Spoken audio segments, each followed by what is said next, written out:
pé obì yìí o herbalist náà àwọn ló mú babaláwo wá, obì yìí tó bá ti yan àwọn ń lọ, tí ó bá ti yan àwọn á dúró. Mo rò pé bákan da obì yẹ gbàrà. À ń sọ̀rọ̀ lórí wúwàdí Ẹ̀gbáàsì, ẹ̀jẹ̀ máa kábàgbé wúwàdí Ẹ̀gbáàsì là ń sọ lọ́wọ́ ń sìn. So wọ́n da obì yẹn, bóyá obì yẹn ò bọ́ sí nǹkan fẹ́ torí wọ́n wojú ara wọn, babaláwo yẹn òun wojú ara wọn. Babaláwo bá gbé igbá obì yẹn ó fi jó káàkiri, ó jó round káàkiri until tí obì yẹn ti wá ṣí ojú padà. You understand me, sir? So bó ṣe dá obì yẹn ó yẹ kán bí wọn pé gbogbo ìlú tí obì ṣe lélẹ́yìí o, òròkùn bọ́n yẹn jó káàkiri ẹni ojú bí ti jújú padà. Bàbá má yẹ wo ojú ara wọn pé okay, they suspected a foul play.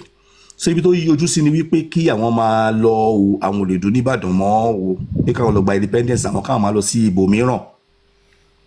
So along the line ẹni tó ń pè ní Lámọdí àwọn fẹ́ káwọn máa lọ, ẹni tó ń pè ní Ẹ̀gẹ̀ tó ń babaláwo wá àwọn fẹ́ káwọn sì dùn Ìbàdàn. So Lámọdí got really disappointed torí àwọn tó wà ní Ìbàdàn gbà yẹn náà, àwọn baálẹ̀ àwọn máyẹ̀ wọ́n fẹ́ kán dúró Ìbàdàn, wọ́n fẹ́ kán lọ, wọ́n fẹ́ kán máa mú wọn sìn bẹ́ẹ̀. So Lámọdí got really disappointed in Ẹ̀gẹ̀ àti babaláwo yẹn pé ẹ ti yí obì yìí. Lámọdí bínú, he removed his gun and shot at Ẹ̀gẹ̀ right there. If this is betrayal, north man sọ lẹ́gbàá pé ọjọ́ tí Ẹ̀gẹ̀ dalẹ̀ Lámọdí ọjọ́ yẹn ní orí ayé mọ́, pé ọjọ́ tí Ẹ̀gẹ̀ òwe lẹ́gbàá yẹn tó dalẹ̀ Lámọdí lórí ayé mọ́. But right there bàbá máyẹ̀ náà fa ìmọ̀ yọ àwọn náà fún Lámọdí, ìyẹn ló máa parí òwe yẹn pé bẹ́ẹ̀ Lámọdí náà dúró ní àwọn náà dúró rí ilẹ̀ ọjọ́ yẹn náà ṣù. So wàhálà ṣẹlẹ̀, there was chaos everywhere. So gbogbo meeting ni town meeting yẹn was successful. What do we do? The Egbas, we can't remain this way. They sent for the gentleman called Shodeke Tontibale Shabiri because they've betrayed him earlier. It was in a way. I not in Ubuton Koshe Ogunlodo, you know, they sent for Shodeke. Shodeke came and they had an alliance amongst themselves. Eventually, they resulted that they will have to leave. But in leaving, number one, because I want army to one you won't fear, once you won't be able. If you can't then law, you know, I want army to one in Daume, no, I want to show where we need Daume near Badu. What do? They resulted to leaving after a long while. So some of their wives remain that they can't follow them. They crossed where they call Odrona today and they moved to Egba under the rock. So they consulted Ifa along the line. Ifa Johnny Emma was smooth. Àwọn bàbá Ajíṣafẹ́ wọ́n document what I'm saying right now. They were Egbas and their neighbors by Babaji Ajíṣafẹ́ àti Baba Saburi Biobaku.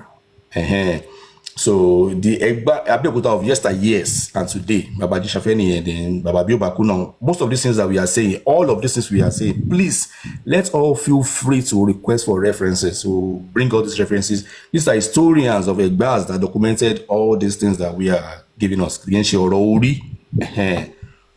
So they moved to where they were today. They won't die far. Fanpe no lead one see biton wale ni Abeokuta, and again that they should wait journey will be smooth and they will get help from abroad. We omari help láti òkè òkun and the journey will be smooth. Hallelujah. Help látòkèrè. Continue, sir. Thank you. We omari help láti òkè òkun and their journey, they will have a smooth journey. So way before that time, àwọn kan tí wọ́n ń pè ní Saros, ṣé dáwọn tó ń pè ní Saro yìí ara àwọn ẹrú tí wọ́n ti tà ní coast wa bẹ́ẹ̀ tí àwọn òyìnbó wá fi gunboat wọn, àwọn òyìnbó yẹn máa àwọn abolitionist ti wà ń ta, wọ́n máa ń rescue àwọn ẹrú kan, wọ́n á kó wọn, wọ́n máa jáde pẹ̀lú gunboat, they will attack the ship tó ń kó ẹrú lọ sí Caribbean, wọ́n máa attack ship yẹn, wọ́n máa wá free àwọn ẹrú yẹn, wọ́n máa wá tow ship yẹn lọ síbi tó ń pè ní Freetown, a kó wọn lọ síbẹ̀, wọ́n fún wọn freedom, wọ́n bẹ̀rẹ̀ sí ní training àwọn tó wà níbẹ̀, wọ́n máa fún wọn lẹ́kọ̀ọ́, wọ́n máa kẹ́kọ̀ọ́, àwọn náà pè ní Saros. Ṣé láwọn tó wá ń kẹ́kọ̀ọ́ yẹn tó wá jẹ́ bí ọmọ tó rí ra wọn, tó rí láìkẹ́ ara wọn, tó rí pé ọmọ ibìkan náà ni wọ́n lọ school, wọ́n kàwé, òyìnbó jẹ́ kán kàwé. They don't only free those people, wọ́n fún wọn ní education, wọ́n dẹ̀ kọ́ ṣe ọwọ́, wọ́n kọ́ tools káàkiri. Àwọn ìlú wa ń padà wá, àwọn ìlú wa ń try láti wá sí trace Lagos back. Pẹ̀lú one, there was a white man, I can't remember the name now, I will give you the name in course of this journey. He bought a ship, saved money, bought a ship, and coming to Lagos for sailing, for business. òun làwọn Saro náà wá kóra wọn jọ náà tẹ̀lé wá sí Èkó. So when they got to Lagos, they were trying to find a way, a sea route to máa lead àwọn wá sí Ẹ̀gbá, because many of them ọmọ Ẹ̀gbá ni wọ́n. So along the line, they got a sea route. Ẹjọ́ sà kẹ́tó continue àwọn Saro yẹn ṣáwọn Sierra Leone ni, torí mo máa ń gbọ́ Saro ní Ẹ̀gbá yẹn wọ́n ní bàbá Saro ìyá Saro. Is it are they referring to the Sierra Leone? Àwọn wo ni Saro yẹn? Àwọn Saro yẹn jẹ́ ọmọ Yorùbá àtàwọn ọmọ Ẹ̀gbá tí wọ́n tà sí oko ẹrú. Ṣé ní nǹkan tó yẹ kí a lot of people identify pẹ̀lú Ẹ̀gbá anyway ni pé ṣe for a long time àwọn tó máa ń kó ní ẹrú yẹn wọ́n lè wà ní camp for several months kó tó di pé wọ́n bẹ̀rẹ̀ sí ní kó wọn sórí ship kó tó bẹ̀rẹ̀ sí ní báyà fún wọn and so on and so forth. So me fair distort history in Bible because the professor that gave us this history has not really brought out a sufficient proof. You know, he has it, but probably we will our professor, I feel any disagreements come because I want tilt more to like Borisha and so on. All I want to say, I want to escape láti etí omi yẹn, àwọn slave tó wọ́n escape ni wọ́n sá sí igbó tó ń pè ní igbó Ẹ̀gbá. That's where the word Ẹ̀gbá came from. I'm quoting that professor now. Those are not my words, but that's where Ẹ̀gbá came from. So the Ẹ̀gbá thing became so predominant with slavery, with slave camp, with slave forests, and so on. So the Saros were the freed slaves that have studied, tí wọ́n ti kàwé, wọ́n ti kẹ́kọ̀ọ́ ní Sierra Leone, ní Freetown. But tí wọ́n wá anulé wọn sọ wọ́n, they now wanted to come back home, probably to duplicate what they've learned or for exploration. So when they got to Lagos, they couldn't get this because slavery ṣì ń lọ láwọn apá kan l'Ékòó tí ó dúró létí omi Èkó. So they found, because the Saros came as a freed people, as scholars, and with the white people amongst them, so they were able to find a sea route. Kò tí ì sí mọ́tò láwọn time yẹn, kò tí ì di mọ́tò wa bá àbò jọ sea route that led them to the Ẹ̀gbá tó ti kó wọn lọ́jọ́ kéde àná.